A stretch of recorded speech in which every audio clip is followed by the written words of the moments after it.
ಹಿಂದಿನ 4 ವಿಡಿಯೋಗಳಲ್ಲಿ ನಾವು mutual funds ಬಗ್ಗೆ ಒಂದಿಷ್ಟು ತಿಳ್ಕೊಂಡಿದೀವಿ.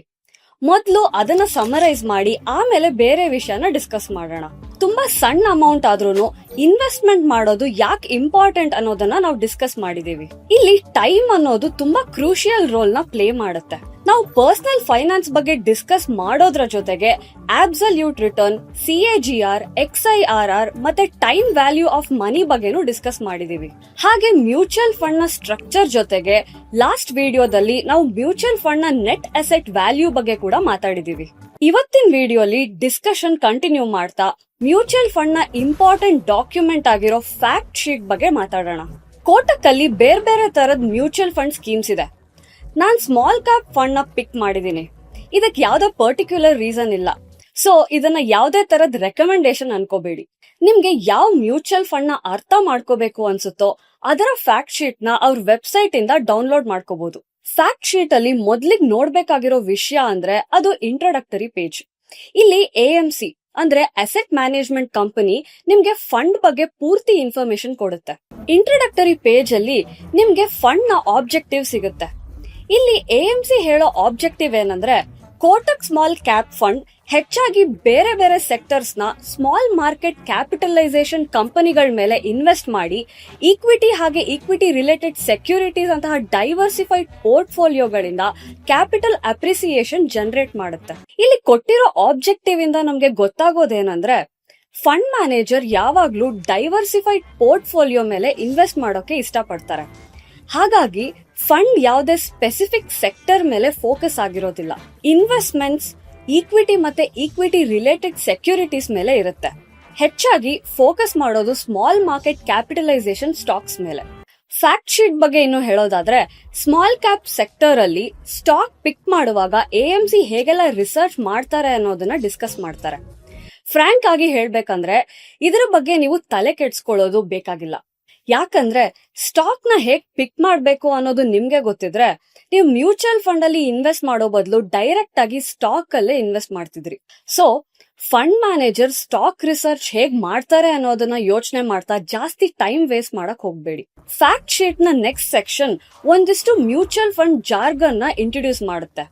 ಈಗ ಅದ್ರ ಬಗ್ಗೆ ತಿಳ್ಕೊಳ್ಳೋಣ. ಇದರಲ್ಲಿ ತಿಳ್ಕೋಬೇಕಾಗಿರೋ ಮೊದಲನೇ ಪದ ಬೆಂಚ್ ಮಾರ್ಕ್. ಬೆಂಚ್ ಮಾರ್ಕ್ ಅಂದ್ರೆ ಇಂಡೆಕ್ಸ್. ಒಂದು ಮ್ಯೂಚುವಲ್ ಫಂಡ್ ಸ್ಕೀಮ್ ಹೇಗ್ ಪರ್ಫಾರ್ಮ್ ಮಾಡ್ತಿದೆ ಅಂತ ತಿಳ್ಕೋಬೇಕಾದ್ರೆ ಅದರ ಪರ್ಫಾರ್ಮೆನ್ಸ್ ನ ಒಂದು ಇಂಡೆಕ್ಸ್ ಗೆ ಕಂಪೇರ್ ಮಾಡಬೇಕು. ಬೆಂಚ್ ಮಾರ್ಕಿಂಗ್ ಬಗ್ಗೆ ಡೀಟೇಲ್ ಆಗಿ ಆಮೇಲೆ ಮಾತಾಡೋಣ. Next word fund type. Fact sheet ಪ್ರಕಾರ ಕೋಟಕ್ ಸ್ಮಾಲ್ ಕ್ಯಾಪ್ ಒಂದು open ended equity growth scheme. ಇಲ್ಲಿ 3 ಕ್ರಿಟಿಕಲ್ ಪ್ಯಾರಾಮೀಟರ್ಸ್ ಇದೆ. ಈಗ ಇದ್ರ ಬಗ್ಗೆ ಅರ್ಥ ಮಾಡ್ಕೊಳ್ಳೋಣ.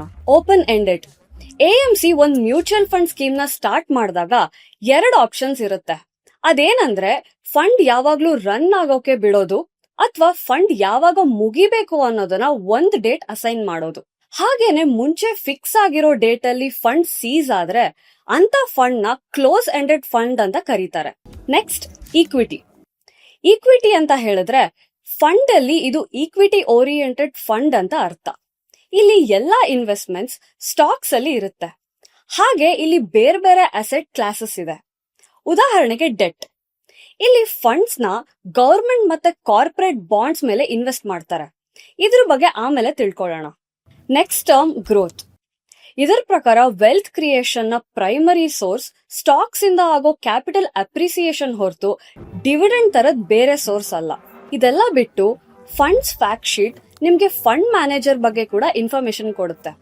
ನೀವ್ ಕಷ್ಟಪಟ್ಟು ದುಡ್ದಿರೋ ದುಡ್ಡನ್ನ ಯಾರು ಮ್ಯಾನೇಜ್ ಮಾಡ್ತಿದ್ದಾರೆ, ಅವ್ರ ಬ್ಯಾಕ್ ಗ್ರೌಂಡ್ ಏನು ಅಂತ ತಿಳ್ಕೊಳ್ಳೋದು ಒಳ್ಳೇದು.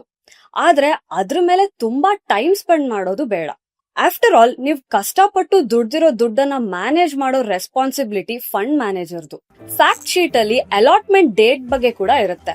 ಇದರಿಂದ ಆ ಫಂಡ್ ಎಷ್ಟ್ ಹಳೇದು ಅನ್ನೋದನ್ನ ತಿಳ್ಕೋಬಹುದು. ಫಂಡ್ ಹಳೇದಾದಷ್ಟು ಒಳ್ಳೇದು, ಯಾಕಂದ್ರೆ ನಿಮ್ಗೆ ಅನಲೈಸ್ ಮಾಡಕ್ಕೆ ಹೆಚ್ಚು ಡೇಟಾ ಪಾಯಿಂಟ್ ಸಿಗುತ್ತೆ. ನೆಕ್ಸ್ಟ್ ಇರೋದು ಪ್ಲಾನ್ ಅಂಡ್ ಆಪ್ಷನ್ಸ್. ಇದರಿಂದ ನಾವ್ ಇನ್ನೊಂದಿಷ್ಟು ಮ್ಯೂಚುವಲ್ ಫಂಡ್ಸ್ ಜಾರ್ಗನ್ಸ್ ಬಗ್ಗೆ ತಿಳ್ಕೋಬಹುದು. ಯಾವುದೇ ಮ್ಯೂಚುವಲ್ ಫಂಡ್ ಅಲ್ಲಿ 2 ತರದ್ ಪ್ಲಾನ್ಸ್ ಆಫರ್ ಮಾಡ್ತಾರೆ, regular and direct. Regular plans ಅಲ್ಲಿ ಮ್ಯೂಚುವಲ್ ಫಂಡ್ ಡಿಸ್ಟ್ರಿಬ್ಯೂಟರ್ಗೆ ಕಮಿಷನ್ ಸಿಗುತ್ತೆ. ಅದೇ ಡೈರೆಕ್ಟ್ ಪ್ಲಾನ್ಸ್ ಅಲ್ಲಿ ಡಿಸ್ಟ್ರಿಬ್ಯೂಟರ್ಸ್ ಇಲ್ಲದೆ ಇರೋದ್ರಿಂದ ಯಾವುದೇ ತರದ್ ಕಮಿಷನ್ ಕೊಡೋದು ಇರೋದಿಲ್ಲ. ಟೋಟಲ್ ಎಕ್ಸ್ಪೆನ್ಸ್ ರೇಷಿಯೋಸ್ ಬಗ್ಗೆ ಮಾತಾಡುವಾಗ ಇದ್ರ ಬಗ್ಗೆ ಇನ್ನಿಷ್ಟು ತಿಳ್ಕೊಳ್ಳೋಣ. ಇವೆರಡು ವಿಷಯಗಳನ್ನ ಹೊರತುಪಡಿಸಿ ಫಂಡ್ ಫ್ಯಾಕ್ಟ್ ಶೀಟ್ ಓದುವಾಗ ನೀವು ಇನ್ನೂ ಕೆಲವು ವಿಷಯಗಳ ಬಗ್ಗೆ ಅಟೆನ್ಷನ್ ಕೊಡ್ಬೇಕಾಗುತ್ತೆ. Dividend payout.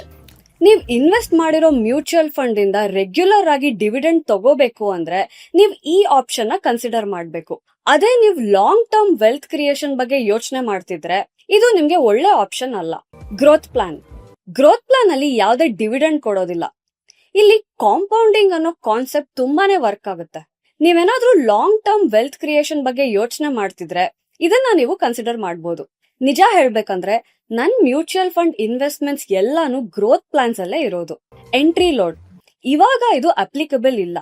ಆದ್ರೆ ಕೆಲವು ವರ್ಷಗಳ ಮುಂಚೆ ನೀವು ಮ್ಯೂಚುವಲ್ ಫಂಡ್ ಅಲ್ಲಿ ಇನ್ವೆಸ್ಟ್ ಮಾಡಿದ್ರೆ ನಿಮ್ ದುಡ್ಡನ್ನ ಮ್ಯಾನೇಜ್ ಮಾಡಕ್ಕೆ ಕೂಡ ದುಡ್ಡು ಕೊಡ್ಬೇಕಾಗಿತ್ತು. ಇವಾಗ ಕಂಪ್ಲೈನ್ಸ್ ರೀಸನ್ಸ್ ಇಂದ ಮ್ಯೂಚುವಲ್ ಫಂಡ್ ಯಾವುದೇ ತರದ್ ಎಂಟ್ರಿ ಲೋಡ್ ಹಾಕೋ ಹಾಗಿಲ್ಲ. Exit load. ಫಿಕ್ಸ್ ಟೈಮ್ಗೂ ಮುಂಚೆ ನೀವೇನಾದ್ರೂ ಫಂಡ್ಸ್ ನ ವಿತ್ಡ್ರಾ ಮಾಡ್ತಿದ್ರೆ ಆಗ ಕಟ್ಬೇಕಾಗಿರೋ ಅಮೌಂಟ್ ನ ಎಕ್ಸಿಟ್ ಲೋಡ್ ಅಂತ ಹೇಳ್ತಾರೆ. ಇಲ್ಲೇ ಇದೆ ನೋಡಿ, 1 ವರ್ಷ ಕಂಪ್ಲೀಟ್ ಆಗೋ ಮುಂಚೆ ಫಂಡ್ಸ್ ವಿತ್ಡ್ರಾ ಮಾಡ್ತಿದ್ರೆ 1% ಎಕ್ಸಿಟ್ ಲೋಡ್ ಇರುತ್ತೆ. ಅದೇ ಇನ್ವೆಸ್ಟ್ಮೆಂಟ್ 1 ಇಯರ್ ಕಂಪ್ಲೀಟ್ ಆದ್ಮೇಲೆ ಯಾವುದೇ ಎಕ್ಸಿಟ್ ಲೋಡ್ ಇರೋದಿಲ್ಲ. ಸಮರೈಸ್ ಮಾಡಿ ಹೇಳೋದಾದ್ರೆ ಫಂಡ್ಸ್ ಅಲ್ಲಿ ನೀವು ಇನ್ವೆಸ್ಟ್ ಮಾಡೋ ಮುಂಚೆ ಏನೆಲ್ಲ ತಿಳ್ಕೋಬೇಕೋ ಅದಷ್ಟು ಇನ್ಫಾರ್ಮೇಶನ್ ನ ಫಂಡ್ ಫ್ಯಾಕ್ಟ್ ಶೀಟ್ ನಿಮ್ಗೆ ಕೊಡುತ್ತೆ. ಆದ್ರೆ ಈ ಫ್ಯಾಕ್ಟ್ ಶೀಟ್ ಮ್ಯೂಚುವಲ್ ಫಂಡ್ ಗೆ ಒಂದ್ marketing document. So mutual fund ಅದರ ಫಂಡ್ ಬಗ್ಗೆ ಹೇಳೋ ಅಷ್ಟು ಒಳ್ಳೆ ವಿಷಯದಿಂದ ನೀವು ಕ್ಯಾರಿಡ್ ಅವೇ ಆಗ್ಬೇಡಿ. ಈಗ ಈ ವಿಡಿಯೋ ಮುಗ್ಸಕ್ ಮುಂಚೆ ಮ್ಯೂಚುವಲ್ ಫಂಡ್ ಅಲ್ಲಿ ಇರೋ ಅಷ್ಟು ಡಿಫ್ರೆಂಟ್ ಟೈಪ್ಸ್ ಬಗ್ಗೆ ನಿಮ್ಗೆ ಕ್ವಿಕ್ ಆಗಿ ಒಂದು ಓವರ್ ವ್ಯೂ ಕೊಡ್ತೀನಿ. ಮ್ಯೂಚುವಲ್ ಫಂಡ್ಸ್ ಅಲ್ಲಿ 5 ಮೇನ್ ಕ್ಯಾಟಗರೀಸ್ ಇದೆ. ಹಾಗೆ ಈ 5 ಕ್ಯಾಟಗರೀಸ್ ಅಲ್ಲಿ ಸುಮಾರು ಸಬ್ ಕ್ಯಾಟಗರೀಸ್ ಇವೆ. ಸಬ್ ಕ್ಯಾಟಗರೀಸ್ ಅನ್ನೋ ಟರ್ಮ್ ಮ್ಯೂಚುವಲ್ ಫಂಡ್ ವರ್ಲ್ಡ್ ಅಲ್ಲಿ ಇಲ್ಲ. ಆದ್ರೆ ಕ್ಯಾಟಗರೀಸ್ ಸಬ್ ಕ್ಯಾಟಗರೀಸ್ ಅಂತ ಹೇಳಿದ್ರೆ ಈಸಿಯಾಗಿ ಅರ್ಥ ಮಾಡ್ಕೋಬಹುದು. 2017ರಲ್ಲಿ ಸೆಬಿ ಒಂದ್ ಲ್ಯಾಂಡ್ ಮಾರ್ಕ್ ಸರ್ಕ್ಯುಲರ್ ರಿಲೀಸ್ ಮಾಡ್ತು. ಇದರಿಂದ ಮ್ಯೂಚುವಲ್ ಫಂಡ್ಸ್ ಅಲ್ಲಿ ಇರೋಂತ ಕ್ಯಾಟಗರೈಸೇಷನ್ ಎಲ್ಲ ಕ್ಲೀನ್ ಅಪ್ ಆಗೋಯ್ತು. 2017ಕ್ಕೂ ಮುಂಚೆ ಎಎಂಸಿಗಳು ಓವರ್ಲ್ಯಾಪಿಂಗ್ ಇನ್ವೆಸ್ಟ್ಮೆಂಟ್ ಆಬ್ಜೆಕ್ಟಿವ್ಸ್ ಇರೋಂತ ಮಲ್ಟಿಪಲ್ ಸ್ಕೀಮ್ಸ್ ನ ರನ್ ಮಾಡ್ತಾ ಇದ್ರು. ಉದಾಹರಣೆಗೆ ಹೇಳೋದಾದ್ರೆ ಒಂದ್ ಎಎಂಸಿ ರಿಟರ್ನ್ ಜಾಸ್ತಿ ಆಗ್ಲಿ ಅಂತ ಒಂದ್ ಲಾರ್ಜ್ ಕ್ಯಾಪ್ ಫಂಡ್ ಒಳಗೇನೆ ಒಂದಿಷ್ಟು ಸ್ಮಾಲ್ ಕ್ಯಾಪ್ ಸ್ಟಾಕ್ಸ್ ನ ರನ್ ಮಾಡುತ್ತೆ. ಈ ತರ ಮಾಡೋದ್ರಿಂದ ರಿಟರ್ನ್ ಮೇಲೆ ಇಂಪ್ಯಾಕ್ಟ್ ಆಗೋದಷ್ಟೇ ಅಲ್ಲ, ಫಂಡ್ ನ ರಿಸ್ಕ್ ಕೂಡ ಅಡ್ವರ್ಸ್ ಆಗಿ ಎಫೆಕ್ಟ್ ಆಗುತ್ತೆ.